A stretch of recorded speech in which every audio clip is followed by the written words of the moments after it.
now to Ward 3, and that is Dr. Janine Rederhurst. And welcome, Janine. Thank you, Virginia, fellow number 2 on my ticket. Hello, everyone. Thanks for joining us today. It's great to see you. I'm Janine. I live in Rockdale on the beautiful land of the Gadigal and the Bidjigal people of the Eora Nation, here with my small family, 2 children and a partner. I am relatively new to the area, so I think I have come here because I really enjoy, I think it's the proximity to the bay, the multiculturalism and the proximity to the national park and the proximity to the city really attracted me to this area. I am, as you can probably hear, an immigrant from Germany, immigrated about, 18 years ago, sorry, I always use my children's age for that. And I came to study English here and then stayed because I fell in love, had children. And I was very lucky to then do a PhD here. And a lot of people asking me, what's your doctor in? So I do say this now up front. I'm not a doctor in a doctor. I'm a doctor in political science and economics. So I studied economics and politics. So that's hence my connection to politics, and economics has always been very vibrant in my mind, usually more international. But I moved to Bayside and I think I met Heidi, and I said, why can't I ride my bike to the bay? And so that's how I think she got me hooked into Peaceful Bayside.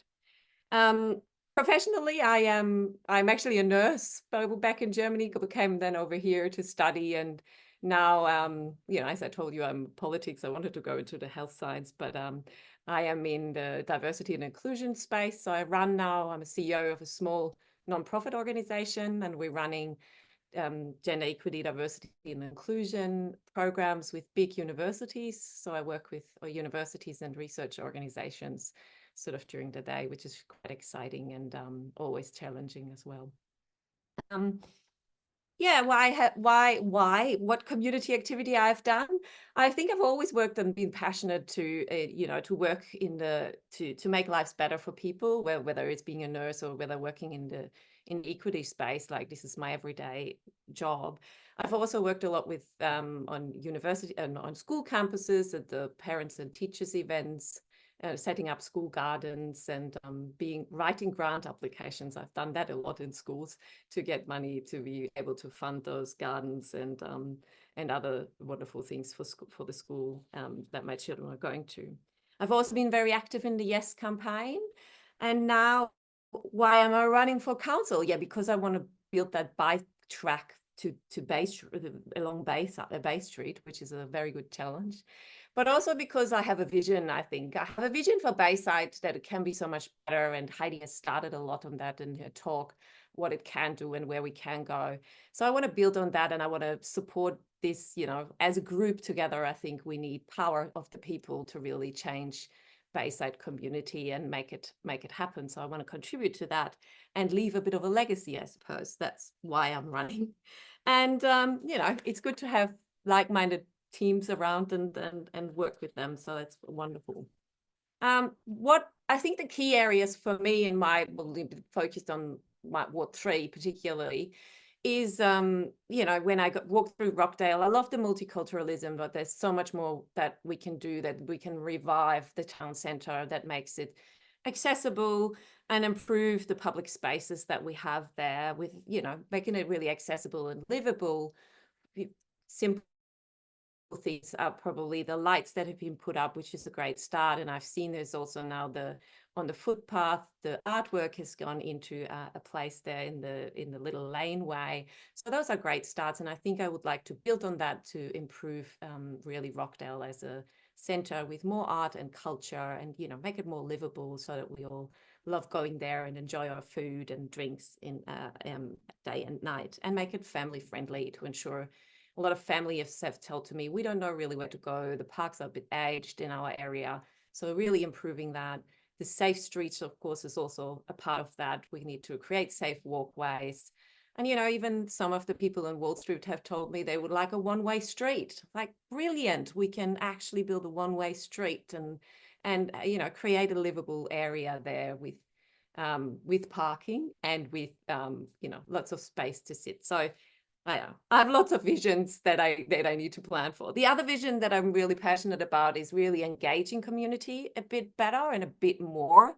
I work in this space a lot, so community and engagement in the diversity, equity, and inclusion space is really important. And so I would like to see more of consultation and surveys with those people who we don't tend to speak to. We tend to speak to the people who are very loud and present, or who haven't special interest. But how can we reach those people who are quiet, who might not go to the playground for accessibility reasons, or who might not want to play soccer, but they would like to play cricket? And how can we ensure that we cater for our diverse group of people? So using surveys and co-design is something I'm passionate about, and I would really like to work on. And then the active transport way is very important for me too. And my other further vision is that, not only can I ride to the bay more safe and easily with a bike path, but we can connect it towards Bardwell Valley up there as well. There's another train station, which I haven't mapped out, but which would be great to work with people and work with community together, because they know where the safe streets and the quiet streets are, to build quiet street corridors where we can really ensure that we have active transport. And I should add, Virginia, that Ward 3 is a very diverse ward and covers Bardwell Valley, Bardwell Park, some of Bexley, some of Arncliffe, lots of Rockdale, I think all of Rockdale, some of Banksia, and also some of Cogra at the end. So it's huge and bits and pieces everywhere. Open to questions. Please let me know if you have any questions or comments. Thank you. Thank you for that, Janine. And I'm a resident of the Ward 3 as well. I'm in Banksia. Okay, so now, we come to not the token male. We come to the only male standing, though, as number 1 on the ticket, and that is in Ward 4, and that's Dominic Galvin. Hey, Dominic. Hi, Virginia. Hi, everyone. Thanks for the lovely intro. Yes, I'm the only bloke. I'm sort of standing in Ward 4, which spans West Cogra and Carlton and Bexley and Kingsgrove. And I'm a high school teacher in my day job. I work locally in Bexley, and before I became rather a high school teacher, I spent about a decade driving trucks around Sydney. At first, carting air and sea freight, and more recently, building and construction materials out of St. Peter's. So I suppose, in addition to being the only bloke, I'm also the only person who's had a bit of a blue-collar background. But I completed 2 degrees, actually, a Bachelor of Laws and a Master of Education. Listening to my lectures, driving around in tippers in Sydney, and I suppose during this same period, I also saw a lot of things. I witnessed some life altering and life ending harm that unfortunately comes to people on our roads. And it's really become my position that the risks we take every day getting around, they're unacceptable and they need to be addressed. We continue to see people getting hurt and property getting damaged. And I suppose most seriously, people getting killed in Bayside because of antisocial driving behaviour. And it really doesn't have to be this way. It's really one of the worst things about the Bayside LGA, in my opinion, I suppose, is how dominated by cars and trucks we are. And it really has frustrated me over the last couple of years how unwilling some of our political representatives are to confront this. So I suppose anyone who's ever worked in an industrial site or a project or in the construction industry knows that safety scientists and health and safety officers, they go to great lengths to try and reduce the hazards that are posed by vehicles and mobile plant where there's potential to interact with pedestrians. And in my previous job, I'd drive this big 50-ton truck around on a site at 20 kilometres an hour to ensure the safety of the workers around me. But once I drove out the gate, it was somehow safe for me to drive at 50, 60, 70 kilometers an hour in that same 50-ton truck, while there's people there walking on a footpath, next to me. So um, I always sort of saw a great contradiction in that, I suppose. And I've been a cyclist for most of my life, and I've commuted to work by bicycle for many years. And I suppose that's why I'm a bit sensitive to these issues. And so for the past 5 years or so, I've been calling for improvements to our cycling infrastructure in Bayside and surrounding areas, which is virtually non-existent in most places and really substandard in others. And I've been encouraging other people, mostly colleagues, to see cycling as a credible mode of transport and to really, start to appreciate the potential of active transport to make our city a better place to live. And so my decision to run for council, it's really based on that lack of representation that I spoke about before, but particularly for pedestrians and cyclists.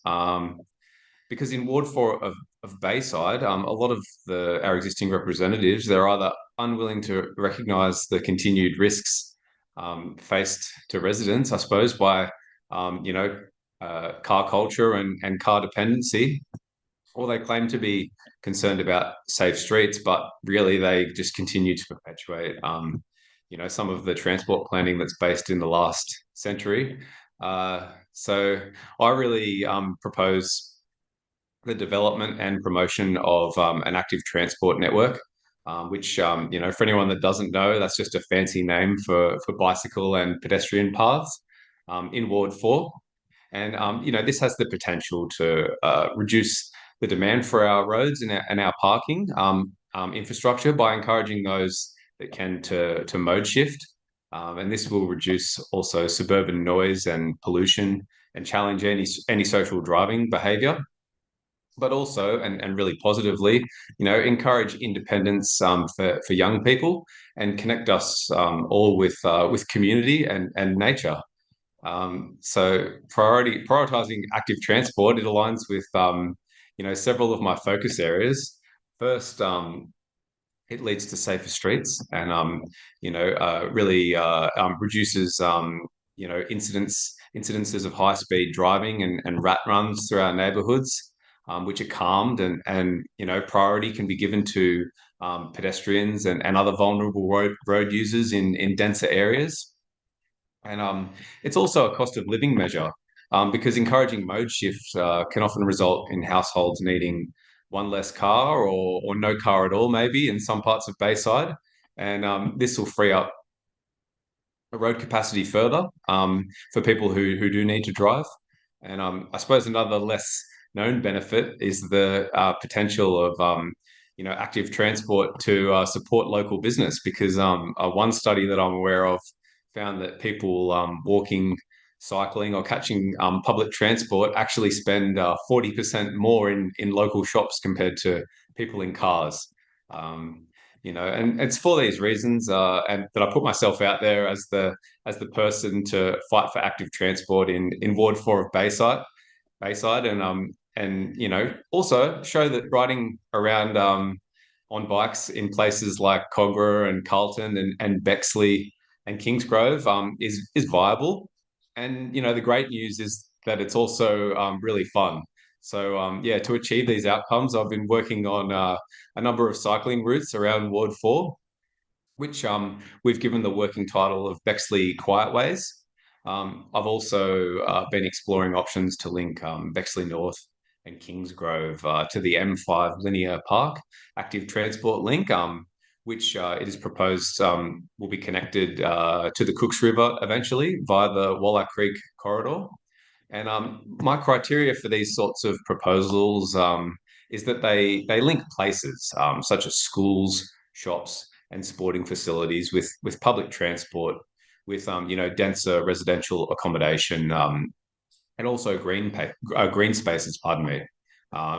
So it's my hope that in the next term of council, with a bit of hard work, everyone else, more residents, will be able to experience active transport as a enjoyable and really valuable alternative to a car dependent lifestyle in Ward 4. Yeah, so that's my presentation, Virginia. Unmute myself. Thank you, Dominic. Okay, so we're going to throw back to Heidi now, and Heidi's going to tell us a little bit about some of the plans that she has for Ward 5.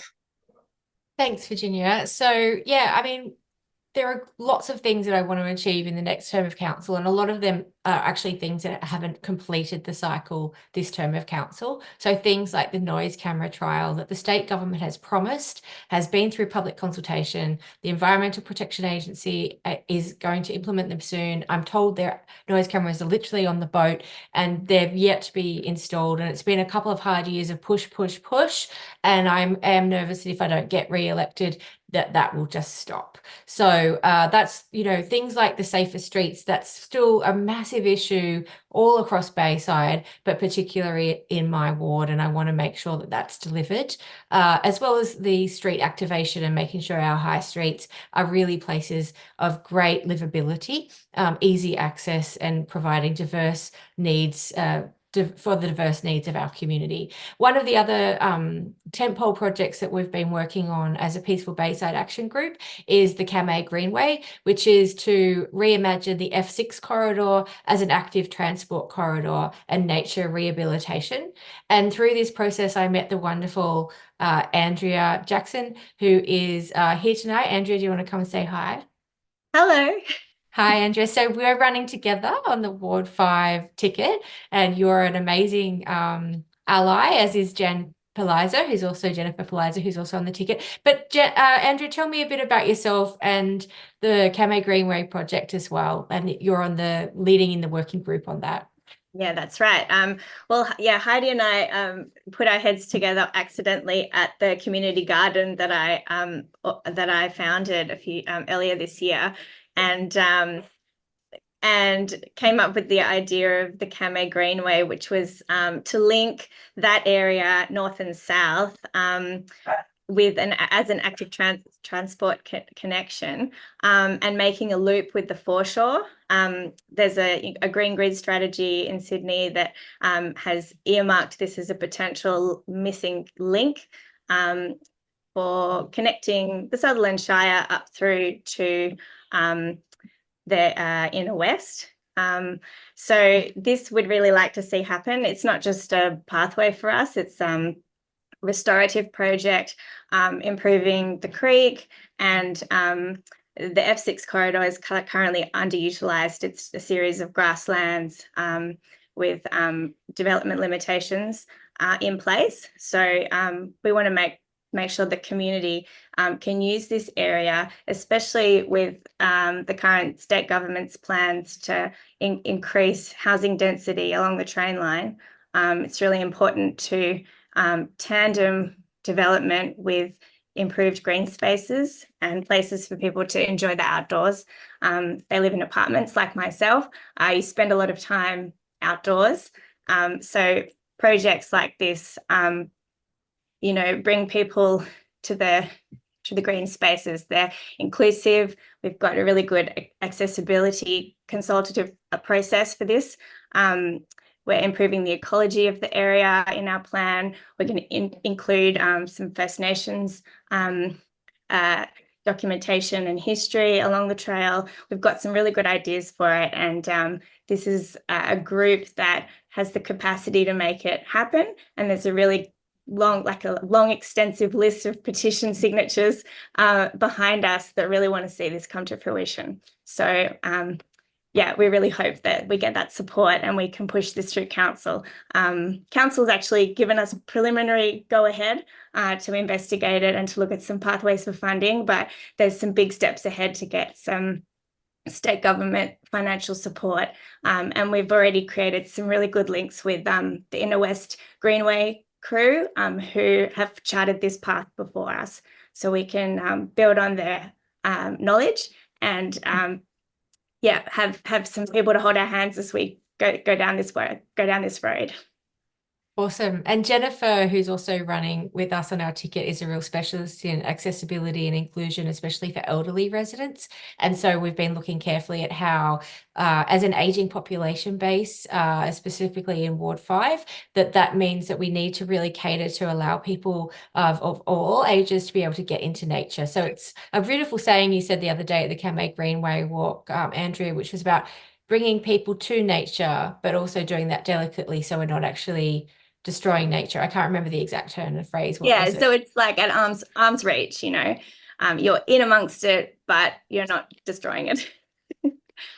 So we're going to be talking a bit in a minute about how to actually vote for the candidates for Peaceful Bayside. And I thought I should mention that, so you can see here one of the how to vote cards, and you can see that you post, there you go, put Group C above the line. And what that does is that votes for all the candidates that Peaceful Bayside is running. And if we get enough votes for Peaceful Bayside, we get me and Andrea as a bonus elected for Ward 5, and wouldn't that be smashing? It's not actually completely unrealistic, because that does happen in other wards. Liz Barlow has her number 2 elected, Christina Curry has her number 2 elected, and Jo Jansen had her number 2 elected. So it is possible that this election you might get 2 for the price of 1 for your vote for Peaceful Bayside. If you vote 1 above the line, and you can see there, these are our how to vote cards we'll be handing out on election day. And we'll also be letterboxing as well in advance. And each how to vote card tells you specifically how to vote 1 for Peaceful Bayside candidates all across Bayside. Back to you, Virginia.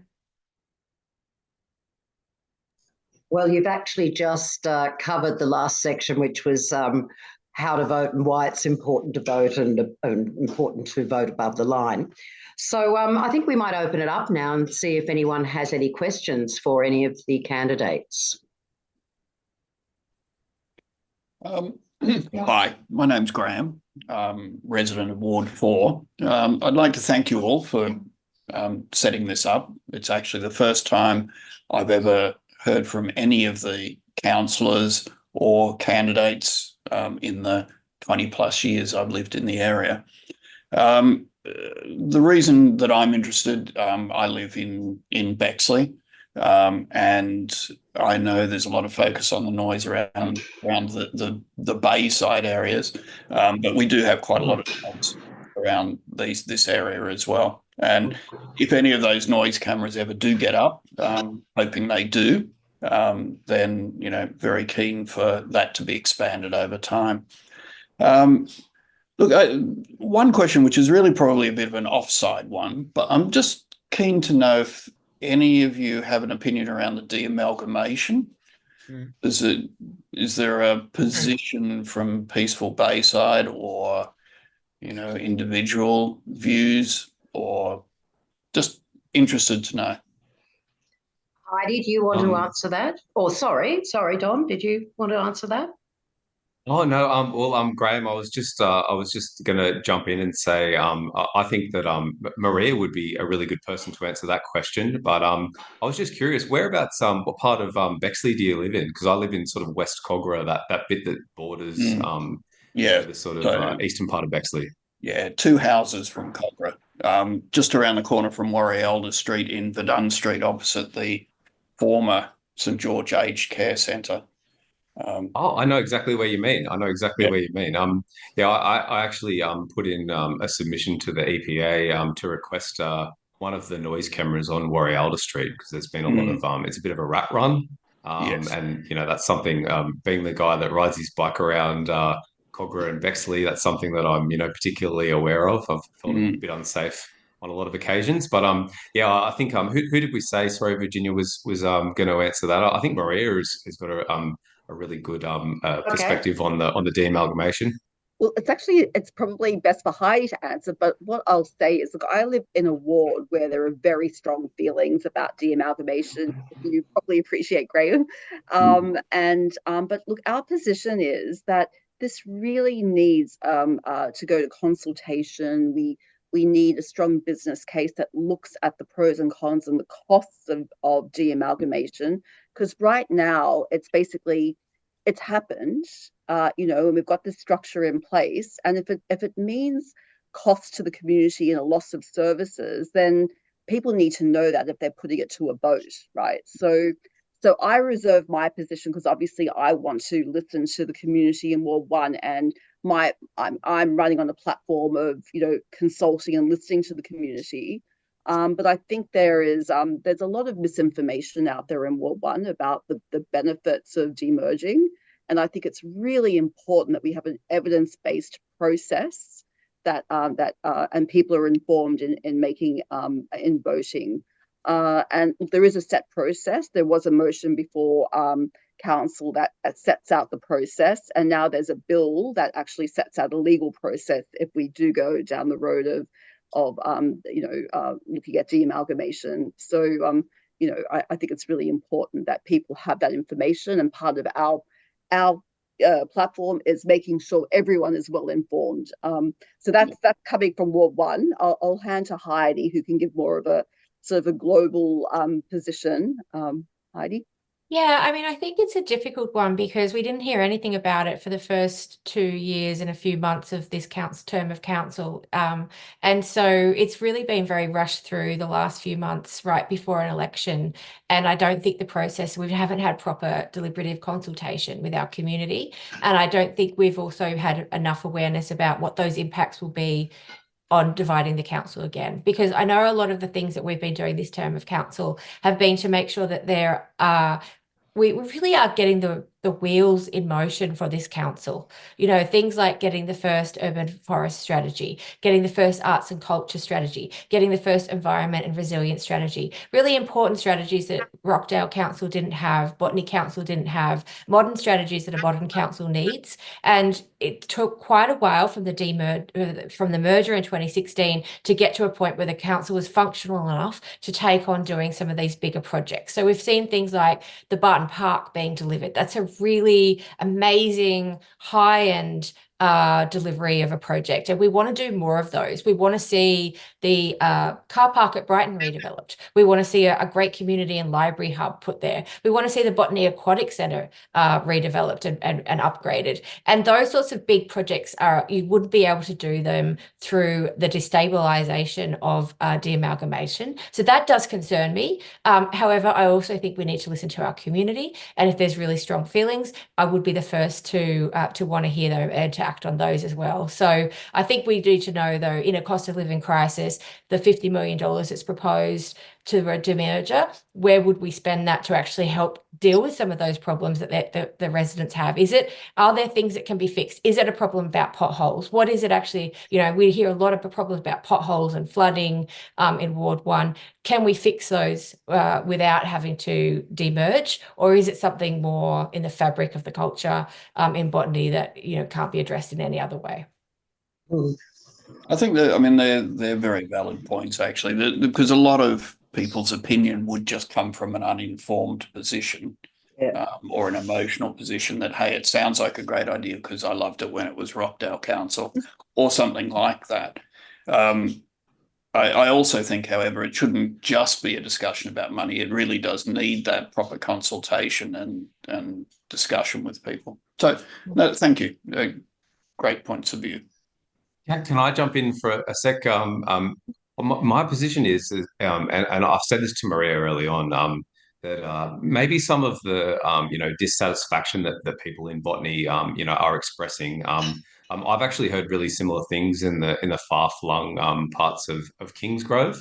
And if we're going to spend $50 million on something, couldn't we spend it on targeted projects that are actually going to make our areas better and maybe address some of those concerns that Heidi was talking about. But most definitely, I'm happy. If I'm elected as the a representative of Ward 4 to talk to people and hear what the residents of Bexley and Kingsgrove and Carlton and West Cogra and hear what they feel about it. I just wanted to say that I've heard similar sentiments that get expressed with regard to residents of former Botany Bay wards. I've heard them in Kingsgrove as well, so I thought that would be relevant. Thanks, Dom. Any other questions? Anthony, have you got any questions? You look like you might be writing something down there. All right. Well, Can we ask questions? sure. Why not? That's cheeky, but go for it. What would you like to see, or anyone on the call really? What would you, what do you know, what would you like to see us pursuing more of, or even? Yeah, good question. Good question. What do people want in their area? What changes would you like to see made? What improvements? Well, there's not particular improvements. As I said when I first started talking, I like this consultation. I mean, I know this isn't a consultation necessarily, but bringing the whole council, whether it's de-amalgamated or the whole Bayside thing, down to a more grassroots level. We do have the electronic means now for people to talk. I'm a bit surprised and not disappointed, maybe not even surprised that there's not more people on here. But you know, that's part of council and what people perceive as its value. But I do think that's something that we could hope to change as well. And so, yeah, it's not particularly do I have anything physical I need changed in our area. You know, I think Bayside Council's actually developing quite nicely. You know, even around Kingsgrove, Bexley, Cogra. You know, they're all coming along as nice suburbs. But, you know, if you guys get in, sort of bear in mind, keep this dialogue up in between elections, you know.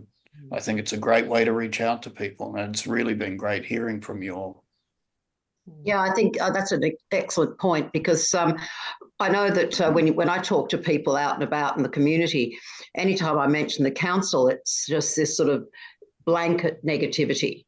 And yet, and they don't, it's like something that is untouchable and they can't do anything about it.